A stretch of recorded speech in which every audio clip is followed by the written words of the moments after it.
Hello and welcome to the Pickup WNBA podcast. I'm your host, Cathryn Niker. And I'm your other host, Freddie Rivas. What's good? What's going on, everybody? I'll tell you what's going on. Our social media accounts, they're big, they're fun, they're juicy. You got to get in there. The WNBA Pickup Podcast on YouTube, on Instagram. Give us a subscribe. Say hello. You know what I mean? Engage with it however you like, but all the support matters and helps. Thank you. Absolutely. And we've got a lot actually to cover today. Yeah. To our surprise, earlier today, the WNBA released their schedule for next season. Despite not having a deal, but every team kind of did their own little schedule announcements and so on for their social medias. And we're thinking like, okay, they didn't announce a lockout despite being past the deadline that they last set for their negotiation. And now we're seeing a schedule released. Is this a reason to have some optimism? Yeah, I'll jump in with yes, certainly. I think the instinct is to not read too much into anything, but a lot's coming out just as me and you are talking here on the 21st. The pod obviously was going to come out on the 22nd, but Engelbert's comment about it being like a historic 30th season. Mm. You could look at it like, well, what's she gonna say? And the answer to that could be nothing.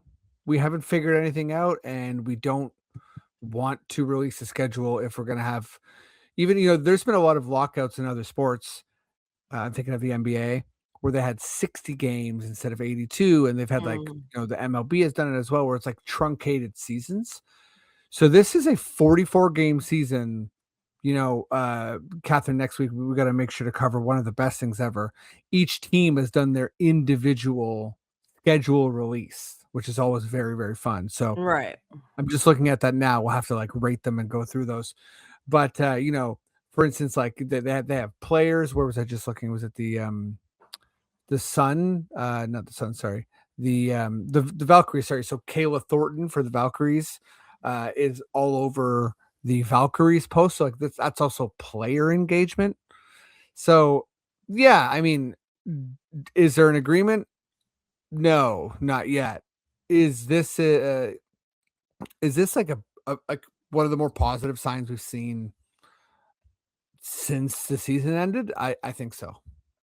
Yeah, I agree because like you said, it would be weird for the league to announce the schedule just to have to take it back, right? Like a month or 2 later and have to redo the whole thing all over again, possibly truncate it, etcetera. So it does seem like some progress has been made. I wonder too, like one thought that came through my mind was that like I wonder if this is just them trying to get ahead of it and to help leverage any negotiations as well. That for sure could be a part of it. I think if you have fans excited, and yeah, again, we're gonna have to go through these because I saw Kayla Thornton, but it does seem like a lot of these are not involving players. So yeah, we will get back to you next week on that because I'm gonna make sure to watch all of these. But I mean, there's a lot of ways to slice that. There's so many free agents, so that there's that part of it. But the tempo released like a Lego Yeah, version. the fact that any player would engage with the team for these schedules, I mean, I guess she's probably one of the few that isn't a free agent, Mhm. right? But yeah, they're probably like there's not a lot of players outside of the, current rookie contract class, if you will, that could even do something like that. So anyway, fun times. We'll see. We'll see if it leads to something big.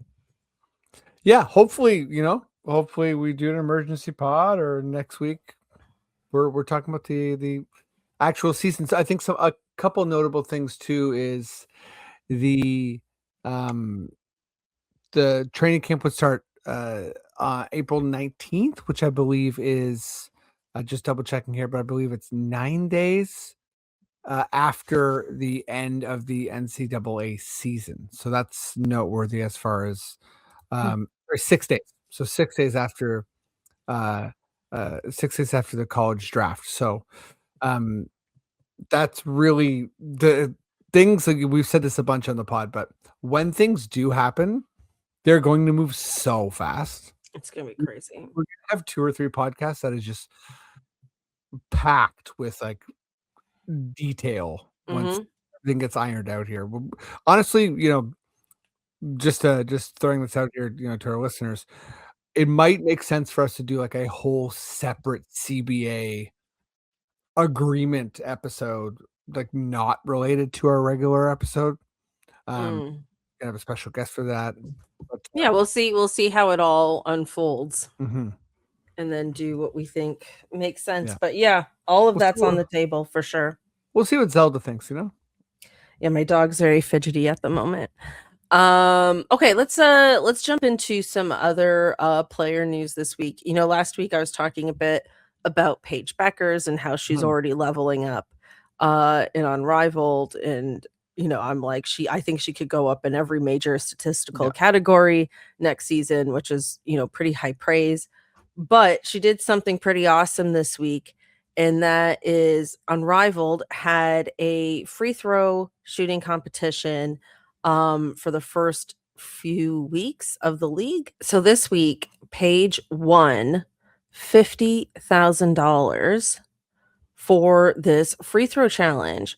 It mhm, took place between January 5th and 19th, and it was who records the highest free throw percentages across the first 5 games of the season.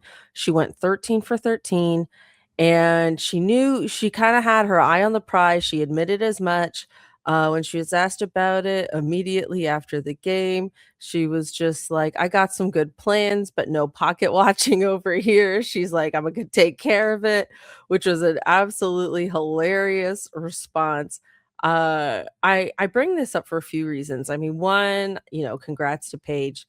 Two, I think this is a really cool idea mhm, for Unrivaled to do. I mean, we're talking about this, latest on the CBA and stuff, and it's like this is more than half of her rookie salary mhm, in the W, and she's getting it for hitting 13 for 13 free throws over the course of, like, X number of days.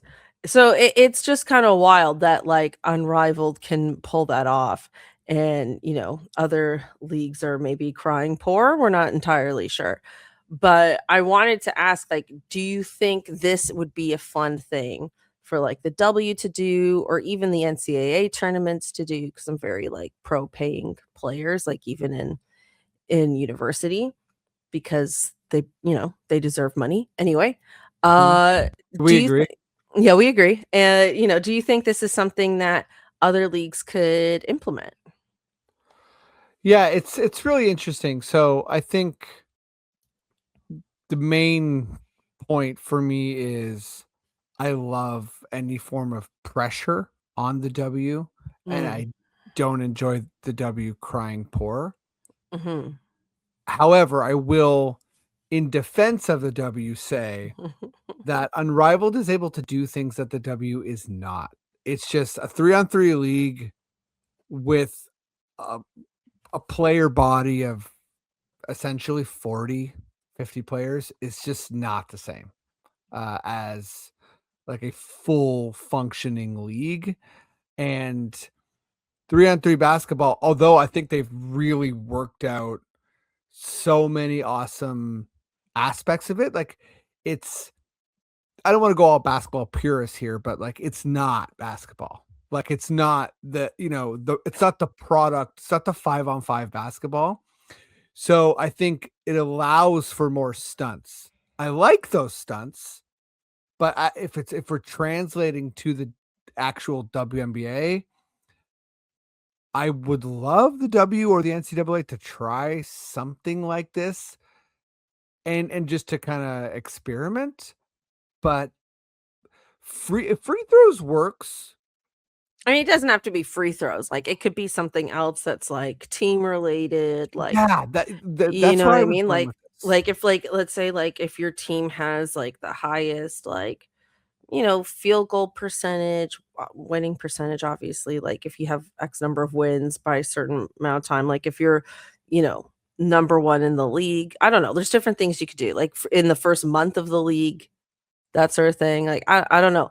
I think it keeps the earliest parts of the season more interesting, because like, this is what, like, the NBA is trying to do with their, like, cup, which I'm Mhm. not about the NBA cup personally. Yeah, it's pretty I boring. actually prefer the Commissioner's Cup in the WNBA, That's saying something.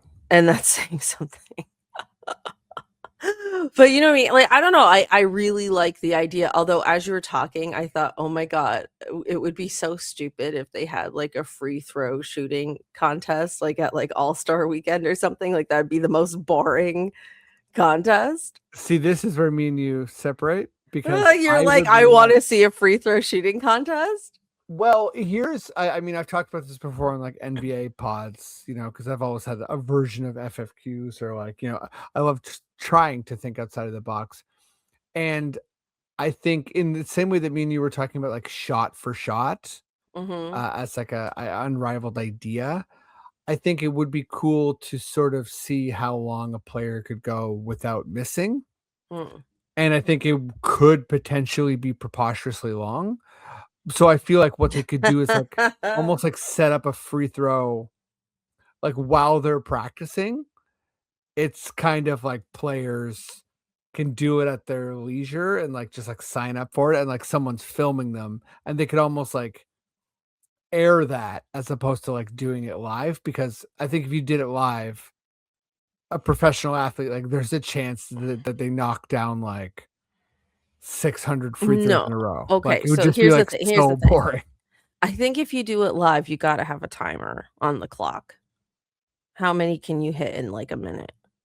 That's the way to do it live. Right, so it's Which fast is free yeah, throws. it's fast, just like the Ah, three-point contest is, like, fast.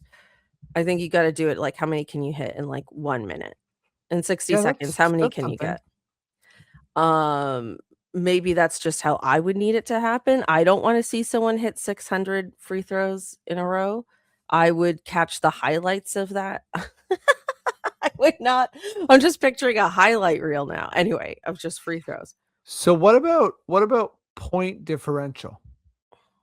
As a team thing in the W, because you know, that's one thing that Oh, they've yeah, done yeah, yeah, in the NBA is, like, that sort of helps you get into the cup. What if yeah. it's sort of like they pick a part of the season, maybe it is part of the Commissioner's Cup or something, where the team, like, over this period of time or the Mm. first 5 games of the season, whoever has the best point differential as a team It could be over the wins. course of the whole season.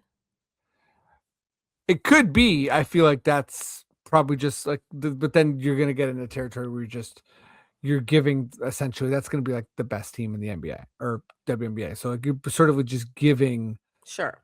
a regular season prize, which again, I'm not against. I feel like that if you're doing mid-season cups anyways, you're starting to mess around with what like how international soccer works, which is there's a who you win the regular season, there's no playoffs, you win it all, and then you have, like, separate tournaments. Mhm, So, that maybe that's a way to reward the regular season?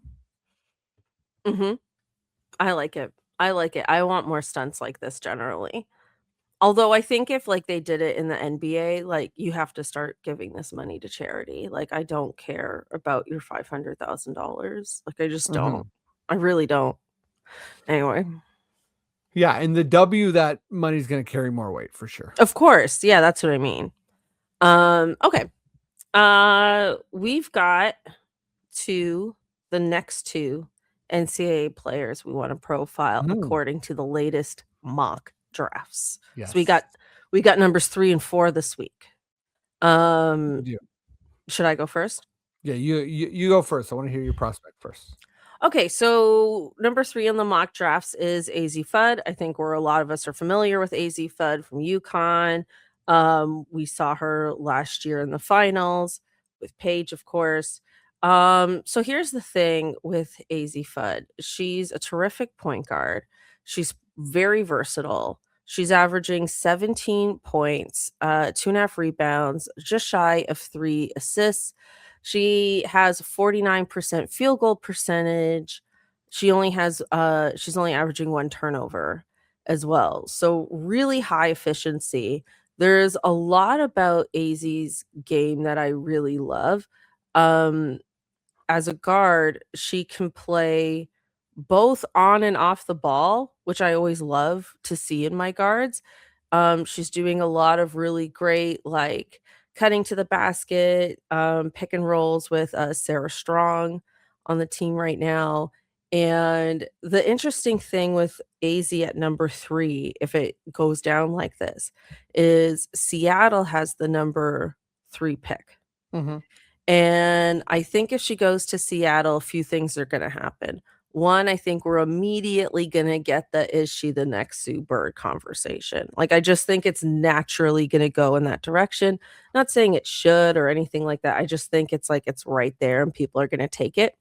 But the other thing I really like about Seattle possibly taking her is pairing her with Dominique Malonga. Like, Mhm. that 1-2 combination could easily be the future of the league.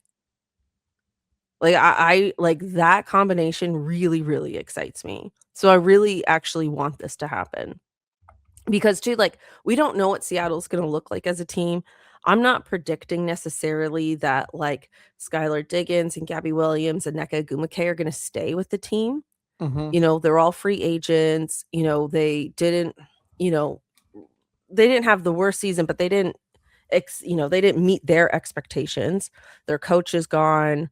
You know, I think they ran it for like 2 years in a row. I think they're gonna move on. So, I feel like if you're gonna be, like, rebuilding with younger talent, buddy, what an amazing combo to have together. That really, really excites me about this. Like, I'm really, really hoping she goes at number 3 for this reason. She might deserve to go higher Mhm. because she's playing out of her mind, honestly. Yeah, she's been projected higher, like, previously. So Yeah, so she might not end up at 3. Like, I honestly, like, based on, like, what we were talking about last week, like, I was saying, like, I wouldn't be surprised if Lauren Betts fell a bit because right, as dominant as she is, in the paint, she's not the most versatile in that position. right. So, who knows how it's gonna stack up, but if you're Seattle, I think you really want AZ Fudd because you already have Dominique Malonga. So, Mhm. like, if this is the best guard in the draft, I think that's, like, what you're kinda hoping for if you're a Seattle fan. Yeah, yeah, that's really interesting. Like, is there someone, like, you see her game, like, did she have a specific comp? I can't think of a specific comp. I mean, she's really okay, how do I put this? She's a very dominant guard, but she's not as ball heavy as most dominant guards. Right? Where she catches and shoots more than I think a lot of guards do. That's a weird thing to Right. say, but No, just based in all the it's a highlights, I player just type. feel like that's kinda how she is, where she's just as happy to set up a play as she is to run on the fast break on the side and, like, cut to the basket. Like, she can really do both, right? Where, like, a Caitlin Clark is more like, "I'm gonna handle the ball I'm gonna set up the play.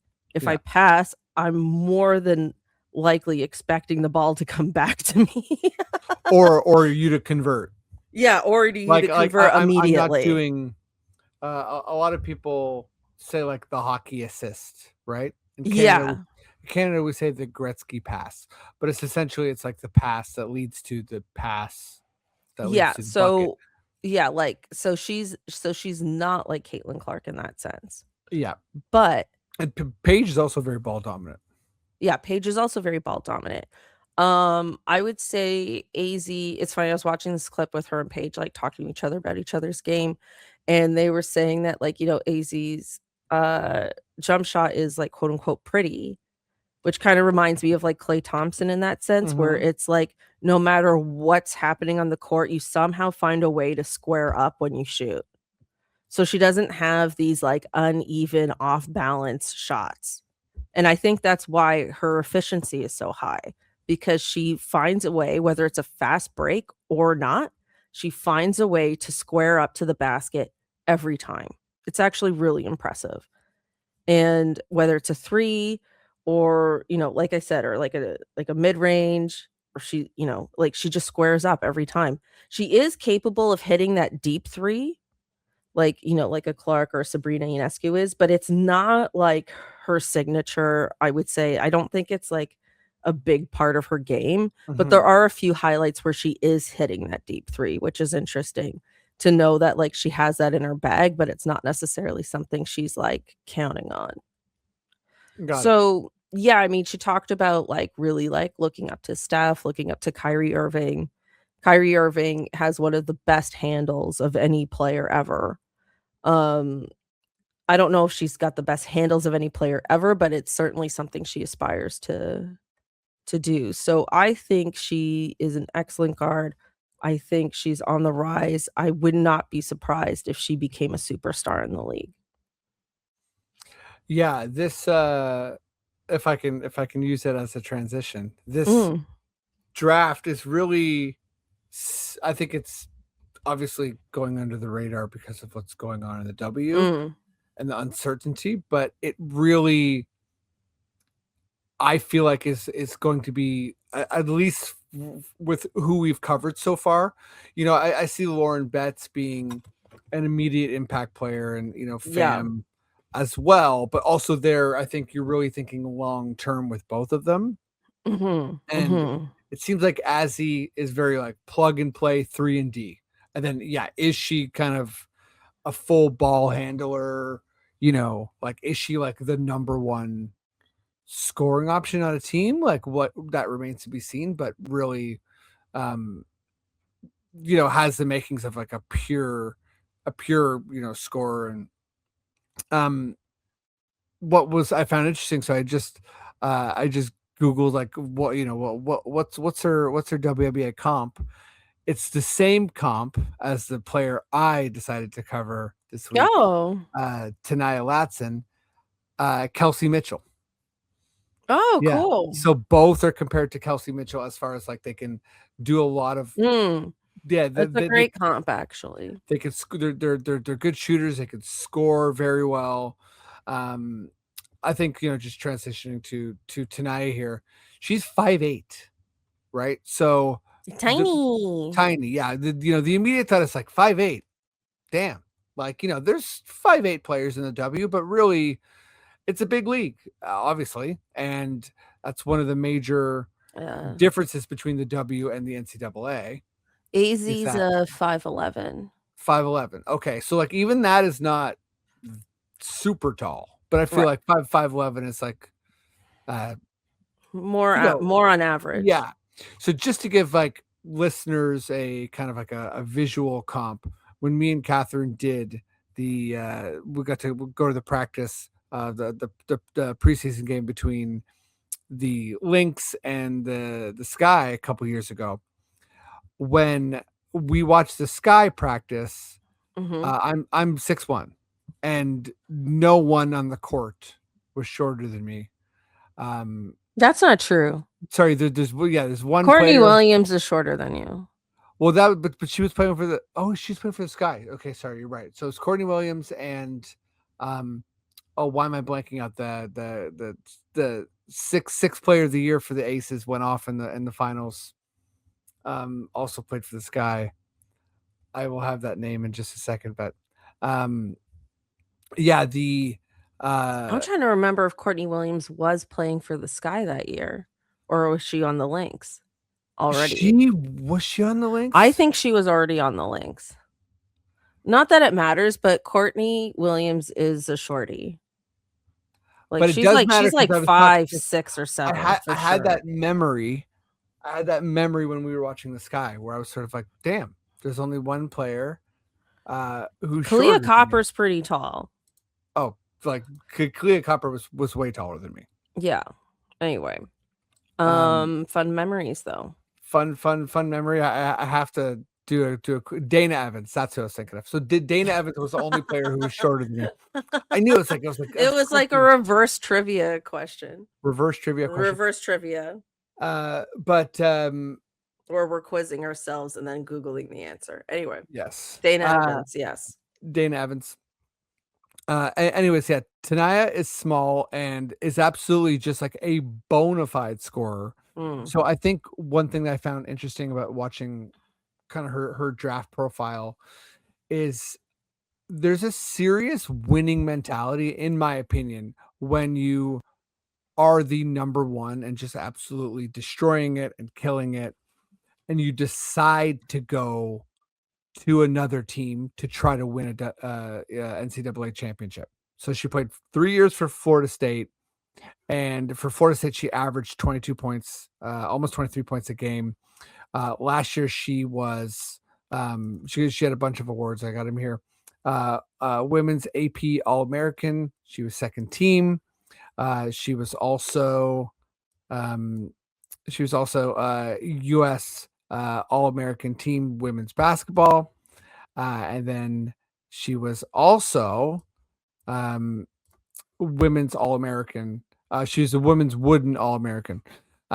So she really just like absolutely crushed it.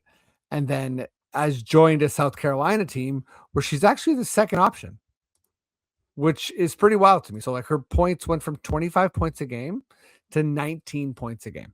Hmm. Yeah, so she is taking a statistical hit, but I think I'm gonna get into, because I'm sort of high on my own supply. Obviously, I'm gonna get into some bold predictions here. I think that Tanaya Latson's gonna be the rookie of the year. Uh, Whoa. yeah, watching her, I'm like, you're gonna come in so ready for the league. There's like nothing about you that's a project. And Right, and interesting. and the Mystics do not have a lot of free agents.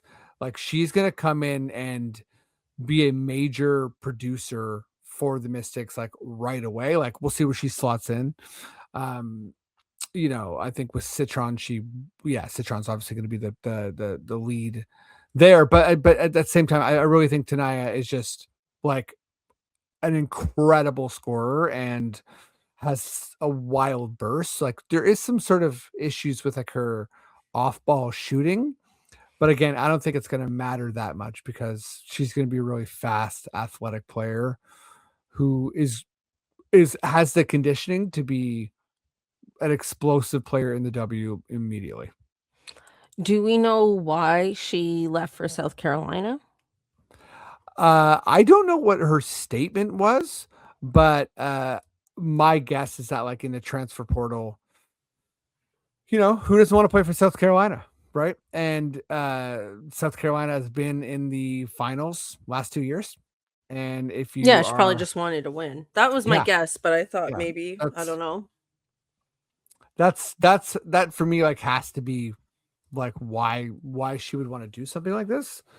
But you never know. Like it um could be kind of like a personality thing. Maybe Don Staley, reached out. By the way, Joyce Edwards is the player who's getting more touches than her. And that's kind of cool too. Like to join a system where you're not number one for the sake of winning, and like Florida State's obviously good as well, but South Mhm. Carolina's a different beast. So that's okay. Well, one more bold pick for you. I think that this tournament is going to produce like without there being a Paige and without there being a Caitlin, I think that this tournament is going to produce a lot of shifting in mock drafts, like more than usual. I think that whoever has a huge tournament is like there's going to be some rising and falling here. Right, okay, yeah, that's fair. I think the latter prediction is very, very likely. Um, Rookie of the year, who knows? But you're going bold, I like it. I gotta right. Okay, I think it's time for FFQ. Okay, FFQ. Maybe you should start with sharing the news of Sophie Cunningham. All right, so here's the thing. I didn't know Freddie was going to turn this into the FFQ this week, but as I was doing some research, I stumbled upon this and thought, "Oh my gosh, I have to share this with Freddie." So essentially, hold on, I'm just pulling it up right now. Um, Sophie Cunningham admitted that she has herpes, which is just like, okay, cool. Um, anyway, she admitted this on a podcast, as one does, and I sent it to you, Freddie, just as a fun FYI of sorts. But you decided to use this as inspiration. I did. I feel like this to me is the positive side of Sophie Cunningham. I love when people are not afraid to kind of like show their herpes. And to like I That always is always wild. appreciate I That always is appreciate a wild. celebrity who's like who rises above kind of like Is this autobiographical? Like, what's trying to be happening? perfect. Well, there's too much polish out there. Do you know what I'm saying? There's way too much polish. So when someone is sort of like, "Hey, here's a flaw," I'm like, you know what? Shut up. So my There's a FFQ. wait. Oh, wait. Sorry. I was gonna tell a story real quick. Okay, so our friend, friend of the show, Jordan Foisey, for years, this is a while ago. For years though, he was doing this bit about having herpes, and it was really funny. Like it was a really, really funny bit he was doing on stage. And I was doing this show as well, and I brought a friend to the show, and I sat with her in the audience for a bit while he was doing this bit, and she was laughing like so hard. You Mhm. know what he's when somebody laughs like, "Oh, this speaks to me," Yeah. kinda laugh, and I'm like, "What a weird way to find out my friend has herpes, Mhm. just by the way she laughed," you know? It was Power of amazing. comedy. Power of comedy. Power Anyway, of comedy. had to overshare. Shout out to Jordan Foisey. He's a classic person. He's not coming in with too much polish. He's coming in with real shit, and people relate This to is it. true, this is very true. Yeah. Um. So, Catherine, the Mhm. FFQ is what is the secret? What is your secret that you have to get off your chest, and the world needs to know? This is a hard one because I just don't feel like I have secrets. Hmm. I don't know, can you gotta go first, and then I gotta ponder mine. Sure, I could do like some silly ones, or I could do like a real one. You want me to do a real one? Do whatever you want, do both. We wanna hear them all. Let me drop this. Let me drop this for Okay. all my people who've dealt with this before. Mhm, Okay, mhm. I was a bedwetter growing up till 11. So sleepovers, I was nervous. Milk and cookies, I'll pass. You know what I mean? Give me the cookies only. And so listen, they're like, I know there's some bedwetters out there. Shout out, weak bladders. Um, you're out there. I know you're probably hearing this and you're like, fuck, man, I was a bedwetter. Shout out to Freddie. That's Thank you. amazing. Thank you for the good thank you for, for not being so polished. So you know what? I'm gonna and Catherine, again, you don't have to have something like this. Maybe you don't. It's all good. But I think that that's what that yeah, again we have ripped on Sophie. So like this is the type of thing. This is the type of thing where I'm like, But she put it out there, she put it out there. no, I know, no, but I mean like she's like I mean like just like with her like Yeah, with um other comments that she has other also put comments out and like there. stuff. It's Yes, like yeah, okay, yeah, whatever. I'm yeah. not like the biggest fan, but this sort of thing, I'm like, honestly, lots of people have herpes and they're probably laughing somewhere in a basement at this. Okay, that's fair. So what are some of your sillier ones? Silly ones, terrified of bees, like, and comically so. Like I'm at a picnic and everyone's like, relax, it's just a wasp.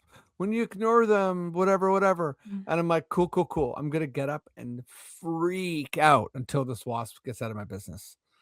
And as a almost 40-year-old, it's not like a cool look. Like it's like I don't have any chill. I remember you told me that your wife is the one who kills the bugs. Yeah. And that floored me Yeah. because, I For mean, sure. I'm perpetually single, but the one of the few reasons I hold on to hope that I'll find love is so someone else can kill the bugs for me. Yeah, that's what There's I did. just there's a few things. One, I want in suite tech support, okay? I want someone who can handle all the tech, the Wi-Fi, all of this. I can't do it. Okay. Another, killing the bugs. Another, taking out the garbage. Like, I hate it. Like, this is like classic man shit that I just I got 2 of those for you. you got 2 of those. But the This is bugs like ain't classic happening. man stuff that I would like to invite into my life. Sure. Okay, that's a funny one. I don't have a bedwetting thing. I I'm do I'm happy for you. It's not fun. thanks. I do remember falling off the bed as a kid and waking up on the floor. Okay. But So that's are not you like a problem, like, Yeah, like, how many times? You know what I mean? I don't Like, know, I was pretty young, like 4 or 5 years old. Like, it didn't okay. happen much later than So that. for all the people out there who've fallen off their bed once in their life when they were But 4, then I fell off the floor and stayed there as well. okay, that's you're getting somewhere. I don't know And how I just vulnerable that remember, is. like, a few times my mom would wake me up and I was just on the floor, and I was like, Okay, "Oh, you know, alright." But I was quite but honestly, I don't think that happened beyond age 5. Um, yeah, no, I don't have like, I'm a pretty transparent person. What's like a reveal okay, I is there guess like a something you do, like when you're at home or whatever, or is there something that, like, you've been through that you're sort of like, "Oh, man, I know other people do this," mm. or have or this has happened to them and they Oh, don't talk about it? I mean, okay, I do have one. That is I bite my nails. That is Oh, the thing that's I do. interesting. I bite my nails. I'm And, sorry. like, I love this. Do you bite your nails, like, sometimes, or it's like you don't use clippers? You bite your nails. I Do you hate know what you I'm saying? so much. Oh, no, no, no, no, I mean, like, listen, I've bit my I nails don't before. use clippers. I love this. We got it. Everybody, we got it. This is the FFQ. I can't believe And you you know got what? me with I gotcha. And you know what's so good, Pat? Kate, that follow-up question was so savage. You know what's so great about this, everybody? Um, No, I what's don't so wanna know great what's about so great this about this. I don't here's what's wanna so great know. about this. People are listening to this, and they're being like, No. "Fucking right, I bite my nails too." Like, you better believe we have some listeners who are like, "I'm gonna fucking bite my nails right I will now." paint my nails to prevent myself from biting my nails. Like, if There are my people nails are painted, I'll go longer. there are people listening to this podcast right now who are happily chomping on their nails. No. They are just like, "Nails? Yes, please," and they're just going to town. Oh, So you no. have freed some people to be their I true. hope so, I hope so. Oh, you have, yeah, for There we sure. go. That's so So there it's all there we about go. I do have a thing. I do have a thing I love it. We did that it. takes me out of the realm of normal, but if we dived really deep, there would be a lot. But I feel like people know that about me. Oh, yeah, Yeah, for yeah, sure. they know I'm a classic weirdo. Yeah, come on. This is who we are. We're not polished, okay? No I polish. mean, I feel like people are using the term masking a lot. Like, I Mm. feel like I can mask as normal or mask as polished. Yeah, for sure. Everybody it's, Like, you I like feel like I pull that off, but no. who wants that smoke all the time? Like, you just being like, "Oh," like, if you're with a bunch of weirdos, you're like, "Woo, can relax." But then, Yeah. we you know You know what it is? It's like I can be very, I can present myself very well, but if it's like you wanna come over, like, I can't spontaneously host people. The place is too much of a mess. Like, I need notice. Gotcha, gotcha. You know That what I makes sense. mean? It's very that kinda dynamic. I love it. There we go. Well, Warts and all. warts and all, Herpes warts and and all. all. Hey. Hey. Alright, well, shout out to Sophie. She's doing something right, I guess. Yeah, listeners, Or not. let us know your thing. We wanna know. You got one. You got stuff. You do stuff. Of course you do. People got stuff, they do stuff. Your people are people. This is hilarious. This is such a January episode. FFQ, It's such a middle deep of the winter, this is pee so in the bed and chomping your nails. what a deep January episode of women's basketball. All right, we should wrap it up there before we get too Yeah. carried away. Everyone, thank you so much for listening and tuning in. We appreciate you so, so much. Next week, we will be back with another episode of The Pickup and another episode of Tempo Check. So Yes. stay tuned for that. Thanks again. Like, subscribe, leave a positive review if you have the time. That really helps us get more notice and all that good stuff and blah, blah, blah. And we'll catch you next time. Yep. See everybody. Thank you very much. Bye.